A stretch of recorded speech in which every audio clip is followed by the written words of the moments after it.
안녕하십니까, 레피드입니다.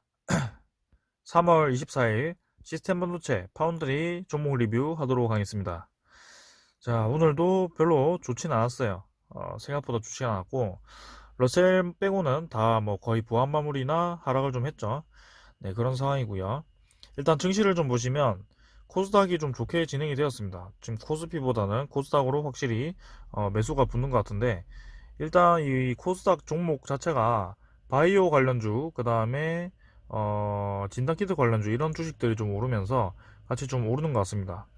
근데 지금 기술주, 네, 반도체 기술주들이 좀 힘을 못 쓰고 있는 것 같아요. 지금 이렇게 다섯 종목도 모두 이제 올라갈 듯 자리를 잡다가 다시 한번 쌍바닥 위치나 아니면 좀 더 밑에 있는 지지선을 받치기 위해서 한 번 더 하락을 하는 모습인데요. 일단 뭐 크게 걱정하진 않습니다. 어느 정도 언저리까지 지키고 나서 다시 한번 반등을 하면서 이번에는 이제 전고점을 넘어서 올라갈 거라고 생각을 하고 있습니다.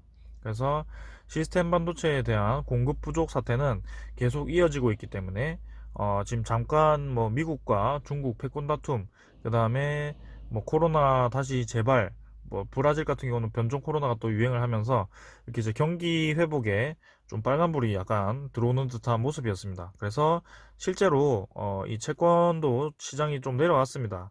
이 경기 회복이 좀 뒤져지려고 하는 것인지 뭐 그렇게 예상이 좀 되니까 채권 시장도 좀 이렇게 빠르게 하락을 좀 했고요. 그래서 1.62%에 진행이 되고 있습니다. 주식과 채권이 같이 내려가는 모습이었어요. 그래서 저는 코로나라고 생각을 했고요. 일단 지금은 채권 시장에 따른 뭐 호재인지 뭐 이렇게 선물 자체가 오르고 있습니다. 나스닥과 다우가. 그래서 나스닥이 기술주의 대표적인 종목이기 때문에 내일도 만약에 나스닥이 좀 오른다면 이렇게 반도체 종목들도 같이 오르지 않을까라는 생각입니다. 자, 일단 뭐 삼성발 뭐 공장 증설이라든지 뭐 이런 새로운 뉴스가 지금 나오고 있지 않아요. 그래서 이 새로운 뉴스 소스를 터뜨릴 때까지는 좀 기다려야 될 것 같고요. 먼저 그러면 SF 반도체부터 보도록 하겠습니다. SF 반도체, 자, 21선 넘을 듯 하면서 5일선을 깨버리고 떨어졌습니다. 근데 제가 7,900원 선을 매일매일 이제 강조를 좀 드리고 있는 상황이죠. 그래서 쌍바닥 위치 딱 뒤졌고요. 내일부터는 좀 양봉으로 전환을 해서 21선 근처까지 또 밀어 넣어서 이렇게 왔다 갔다 하면서 오래 시간을 끌지 아니면 바로 올라가 버릴지 그거는 알 수가 없습니다. 그래서 그거를 알 수가 없기 때문에 요런 이제 쌍바닥 자리나 이런 데서 노림수를 가지고 신규 진입을 해볼만 하고요. 그 다음에 요 높이에서 만약에 사신 분들이라면 물을 탈 수 있는 기회가 될 거고요. 네, 그런 상황인 겁니다. 그래서 21선을 일단 처음 넘는 것이 더 중요한 것 같고요. 일단 제가 보고 있는 5가지 종목 중에는 AD칩스가 제일 먼저 슈팅을 주면서 나갔습니다. 그때는 이제 소스를 터뜨렸습니다. 구글 관련 칩 수주를 이제 삼성전자가 했는데 삼성전자에 이제 협력하는 첫 번째 회사가 영국 쪽에 있는 회사고요. 두 번째가 이제 AD칩스라고 얘기를 해가지고 시스템 설계상으로 수혜를 받을 것 같다라고 해서 AD칩스가 급등을 했던 겁니다. 근데 SF 반도체는 설계 업체라기보다는 이제 조립 업체입니다. 네, 패키징 업체라서 삼성전자에 납품을 합니다. 그래서 필리핀 쪽에 이제 본격 공장이 가동을 하고 있는데 생각보다 이제 삼성전자에 크게 납품을 하고 있어요. 그래서 저는 좋게 보고 있습니다. 지금 안정적인 대주주도 있고요. SF라는 회사도 굉장히 안전한 기업입니다. 지금 위치상으로 보았을 때는 좀 고점이 있죠. 그래서 상당히 고점이 있어서 뭐 이 정도 월봉이라고 하면 또 이렇게 내려가는 것이 아닌가라는 생각을 할 수 있습니다. 근데 이게 지금 단기적인 이 반도체 이슈가 아니고요. 지금 계속 이 시스템 반도체와 이게 부족할 겁니다. 전기차 생산을 본격적으로 하면서 거기에 들어가는 디스플레이라든지 반도체가 굉장히 많이 들어가고요. 특히나 이제 자율주행에 관한 그런 칩, 그 다음에 삼성전자가 새로 개발한 인베디드 메모리인가요? 메모리 자체에 이제 생각할 수 있는 회로 그거를 설치한다고 하니까 이게 이제 시스템 반도체 분야가 커질 수밖에 없습니다. 그래서 지금 독식을 하고 있던 TSMC가 가장 수혜를 입는 것 같고요. 그래서 삼성전자가 뒤늦게 좀 끼어들긴 했지만 지금 133조 투자를 이전에도 좀 얘기를 했었고 계속 이제 평택 공장이나 그다음에 뭐 거기 중국 쪽 시안이죠. 시안이었나? 네, 거기 이제 증설을 좀 하면서 투자를 좀 하고 있습니다. 그래서 오스틴 공장도 지금 늘어날지 안 날지는 모르겠는데 지금 이재용 회장이 좀 옥중 경영을 하는 것인지 아무튼 좀 고민을 하는 것 같습니다. 그래서 좀 시간이 필요한 것 같고 그게 이제 결정이 좀 된다면 이 종목들도 좀 수혜를 입어서 올라가지 않을까라는 생각이고요. 일단 차트상으로 보았을 때는 확실히 지금 쌍바닥 위치에 있다. 그러고 내일 양봉이 좀 나온다면 21선 근처로 붙일 거고 21선을 뚫어야 된다. 일단 마침 외국인이 매수를 들어왔고요. S&P 반도체는 계속 떨어질 이유는 없습니다. 지금 무조건 반등을 해야 되는 상황이고 만약 여기서 이제 이렇게 하다가 뭐 반등을 했다. 그러면 요 전고점을 노릴 거고요. 만원대로 다시 진입해볼만 한다고 생각합니다. 네, S&P 반도체 꾸준히 보겠습니다. 거래량은 거의 250만 주니까 죽었습니다. 시간에는 좀 올랐네요. 7,990원으로. 네, 내일 상승하길 바라겠습니다. 그 다음은 시그네틱스고요. 시그네틱스도 마찬가지 S&P 반도체와 똑같이 움직이고 있습니다. 1310원으로 10원 올랐는데요. 오늘 이제 하락을 하면서 시작했죠. 좀 무서웠죠. 근데 어제도 이제 제 구독자 분께서 이 종목에 대해서 좀 걱정을 하시는 분이 계셨습니다. 저는 사실 여기서 이제 손절선을 제시를 하면서 말씀을 좀 드렸는데 그 손절을 했을 때 여기서 받칠 거라고 제가 얘기를 드렸어요. 그래서 요 선에서 받칠 거고 여기서 나갔다가 다시 들어가는 방법이 있고 그 다음에 여기서 계시다가 여기서 물을 타는 방법이 있습니다. 그래서 결국에는 여기서 나갔다가 요 정도 자리에서 들어오는 거나 뭐 여기서 있다가 이 물을 타서 여기서 좀 더 단가를 낮추는 거나 이 수익을 전체적으로 봤을 때는 비슷비슷할 겁니다. 네. 그래서 오히려 이제 이쪽에서 팔고 여기서 들어가는 거는 리스크 관리 차원에서 이제 좀 그렇게 한다는 거고요. 물 타는 거는 이제 손해를 보지 않고 끝까지 가겠다라는 거죠. 그래서 저는 시그네틱스를 뭐 단기간으로 봐서 이렇게 팔고 사고 하는 게 아니고요. 지금 장 자체가 막 흔들리다 보니까 그런 장을 좀 이용해 보고자 팔고 사고 했는데 사실 시그네틱스로 수익 봤던 거를 네, 제가 좀 팔고 다른 데 가가지고 좀 손해를 봤습니다. 네, 그래서 손해를 보고 또 다른 종목에서 수익을 보고 뭐 그런 상황이에요. 그래서 결국에는 그냥 가만히 계시는 게 더 이득이었을 수도 있습니다. 지금 마지막에는 결국 이제 두산중공업 제가 이제 주로 리뷰를 하고 있는 종목에 다 집어넣었는데요. 아무튼 뭐 그런 상황이고 시그네틱스는 딱 좋게 지금 예쁘게 만들었어요. 그래서 이 정도 라인으로 다시 올라갈 수 있는 자리고요. 21선 내려왔을 때 저는 좀 강하게 뚫고 나갈 가능성이 있다. 네, 1차는 목표가는 1,500원, 2차는 1,750원 분명히 말씀드립니다. 그래서 요렇게 그리고 좀 길었죠. 그래서 저는 이 정고점까지는 한번 가볼 만하다고 보고 있고 꾸준히 한번 리뷰해 드리겠습니다. 최근에 이제 외국인이 원래 이제 이 단타쟁이가 안 나가요. 지금 보니까 단타쟁이가 하루 팔고 하루 나가고 했는데 지금 뭔가 좀 안 나가고 자꾸 들어오죠. 네. 그래서 지금 4일 연속 5일 정도 합치면 몇 주죠? 31만 주에다가 그 다음에 요거 7만 주 빼고 36만 주, 한 70만 주 정도 들어왔네요. 일단 그런 상황입니다. 그래서 이것들이 왜 안 나가지라는 생각이 좀 들고, 그 전에 이제 제가 주목을 좀 했던 점은, 이 기타 법인이 좀 매수를 좀 했고요. 그 다음에 잊고 계시면 안 되는 게, 시그네틱스 임원들이 미리 선점을 좀 했습니다. 1월 달에 매수를 좀 많이 했어요. 그래서 뭐 크게 많은 양이 아니지만, 뭐 만주, 2만 주, 뭐 5만 주 이런데, 그래도 임원들 자체가 샀다는 게 뭐겠습니까? 주가가 괜찮다. 앞으로 회사가 괜찮다라고 생각을 했기 때문에 그렇게 들어왔다라고 생각을 하고요.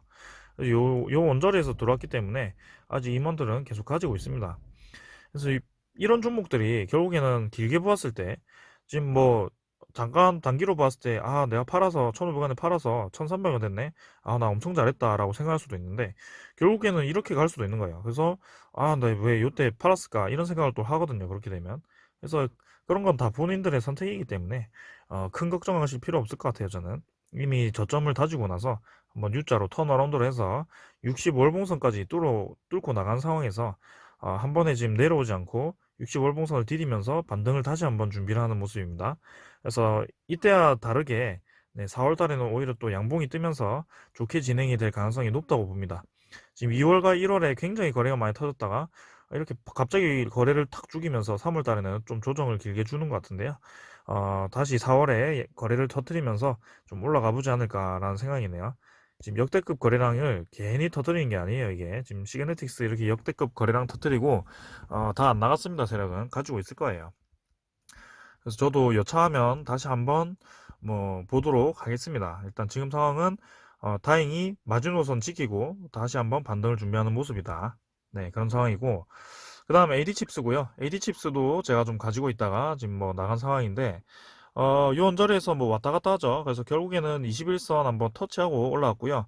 받쳐 올렸습니다. 21선 깨지 않고 받쳐 올렸고 얘도 결국에는 이렇게 막 이렇게 세다가 21선 쭉 들면서 진행을 좀 할 것 같네요. 좀 단기간에 올라갈 듯이 깃발 모양을 그렸는데 아쉽게도 이제 장이 좀 떨어지고 하니까 같이 그냥 떨어진 것 같습니다. 뭐 크게 걱정하실 필요 없고요.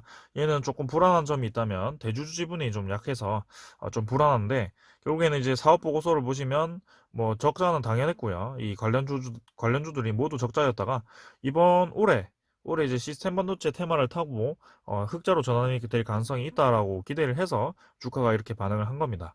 그래서 거기 실적에 대해서는 너무 신경을 안 쓰셔도 될 것 같고요. 사업 목적도 좀 추가가 되었죠. 뭐 샴푸, 린스 이런 것도 팔고 의약품도 팔고 뭐 의약품이 뭔지 좀 궁금하네요. 일단 아무튼 뭐 다이소인지 뭐 아무튼 그런 신사업을 좀 준비를 하는 것 같습니다. 자, 그래서 주가가 괜히 이렇게 차곡차곡 올라간 게 아니다. 그래서 이번 시세도 꽤 올라갈 수도 있다. 이 정도로. 네. 그래서 저는 충분히 보고 있습니다. 1,900원 정도까지도 생각을 하고 있습니다. 네. 그래서 지금 제가 요새 바빠서 신경을 많이 못 쓰니까 좀 안전한 그런 종목을 생각하고 싶어서 이렇게 좀 다른 데에 들어갔고요. AD칩스 같은 경우는 뭐 계속 들고 가셔도 될 것 같아요. 저는. 네, 괜찮습니다. 그 다음에 외국인도 뭐 4일 정도 보면 한 20만 주 정도 들어왔고, 아니네요. 한 13만 주 정도 들어왔고, 기간은 만주, 뭐 투신, 이 단타쟁이는 안 돌았으면 하는데 또 만주 슬쩍 머리 담갔네요. 아무튼 뭐 그런 상황입니다. 자, 그 다음에 IA도 20원 하락을 했고요. 자, 이 사이사이를 계속 집어넣었고, 좀 아슬아슬하게 지금 61선을 걸쳐 놓은 것 같은데, 이제는 좀 나가야 될 것 같네요. 21선이 거의 뭐, 어, 21선과 61선이 거의 만나는 지점인데, 한번 폭발을 해야 될 때입니다. 지금 장이 안 받쳐줘서 그런지 세력이 좀 고민을 좀 하는 것 같은데, 일단은 시간에도 조금 올렸고, 지금 밖으로 나가야 될 타이밍인 것 같아요. 그래서 주봉이나 월봉상으로 꽤나 긴 기간 동안 좀 음봉을 맞았기 때문에, 좀 지치셨을 거라고 생각합니다. 여기서 두 번 쌍봉 맞고 쭉 내렸다가 나가는 듯 쭉 내리니까 이게 다 세력들이 만드는 작업이에요. 그래서 결국에는 이렇게 수렴 구간을 만들고 쭉 뻗어나가는 모양이 나올 건데 그게 내일 나와야 될 것 같은데 네, 뭔가 느낌이 있는데요, 이게. IA 같은 경우는 여기서 만약에 꺾어버린다 아래로 그러면 1350원을 손절선으로 잡고 좀 대응을 하시면 될 것 같습니다. 1350원을 만약 깬다면 깨고 뭐 요렇게 1300원까지 떨어진다면 그때는 조금 나가는 게 맞는데 근데 웬만하면 위로 갈 거라고 좀 보고 있어요. 지금 거래량도 많이 죽어 있고 이슈가 살아있기 때문에 특히나 이제 얘는 중국 전력 반도체 공급량이 이제 2배 이상 증가하면서 자회사도 지금 잘 나가고 있다고 하니까 IA 한번 반응이 있을 것 같습니다. 그 다음에 최근에 이제 러셀이 좀 많이 반응을 하죠. 그래서 얘도 AD칩스처럼 옆으로 이제 좀 줄을 세우는 것 같습니다. 지금 AD칩스 첫 번째 나왔고, 러셀이 이제 두 번째 나와가지고, 여기서 이제 줄을 언저리를 세우고, 그러다가 이제 결국에는 이제 전고점 도로로 갈 거예요. 네, 그런 상황으로 보입니다, 저는. 그래서 투자자가, 개인이 34만 주 좀 매수했고, 뭐, 기간 10만 주, 외국인이 자꾸 매도를 하는데, 결국엔 이제 어제 들어왔던 거, 대부분 이제 매도를 좀 한 모양입니다. 그래서, 뭐 크게 많이 신경 안 쓰셔도 될 것 같아요. 요런 애들은 다, 네, 그 단타 세력이기 때문에 일단 사모펀드가 좀 들어왔다는 점에서 다시 한번 주가를 끌어올릴 수도 있겠다라는 생각이 좀 드네요. 네, 그런 상황입니다. 러셀도 괜찮다고 저는 보고 있습니다. 일단 AD칩스와 러셀은 이미 상승을 했고 이제 이렇게 계단식으로 줄을 세우면서 추가 상승을 준비를 하고 있고 SFA 반도체와 시그네틱스 얘는 이제 쌍바닥을 다지는 구간이고 이제 쌍바닥 오른쪽을 들어야 됩니다. 그런 상황이고 21선을 그 들 때 바로 뚫어버릴 것인지 아니면 그 사이를 더 집어넣어서 뚫어버릴 것인지 그 상황이고, IA 같은 경우는 21선 한번 이렇게 들었다가 이렇게 눌려버렸죠. 21선을. 그래서 21선 따라 61선 따라 이렇게 수렴하는 구간이기 때문에 그 상황에서는 위로 폭발하든 아래로 폭발하든 해야 되는데, 지금 정황상이나 이 시황상 올라가야 되는 게 맞다고 저는 보고 있습니다. 네, 그런 상황이고, 자, 지금 장이 올라갈 듯 내려갈 듯 뭐 지금 정신이 없습니다. 또 채권 시장이 안정화되면 또 중국이 날리고 이러니까 좀 머리가 아픈데, 그래도 다행인 것은 채권 시장이 조금 안정화되었고, 뭐 중국 시장, 중국 그것도 이제 크게 위협이 되는 건 아닌 것 같아요. 뭐 트럼프 때처럼 무역 전쟁을 하면서 막 환율이 막 왔다 갔다 하고 뭐 이러면 참 주식하기 어려운데, 일단은 그런 상황은 아닌 것 같아요. 자, 그래서 조만간 이제 이 다섯 종목이 좀 힘이 없었다고 생각을 합니다. 상대적으로 조정을 좀 끝내고 움직여 줄 거라고 저는 보고 있습니다. 여러분들 조금만 더 참으시고 힘내십시오. 오늘 여기까지 하겠습니다. 감사합니다.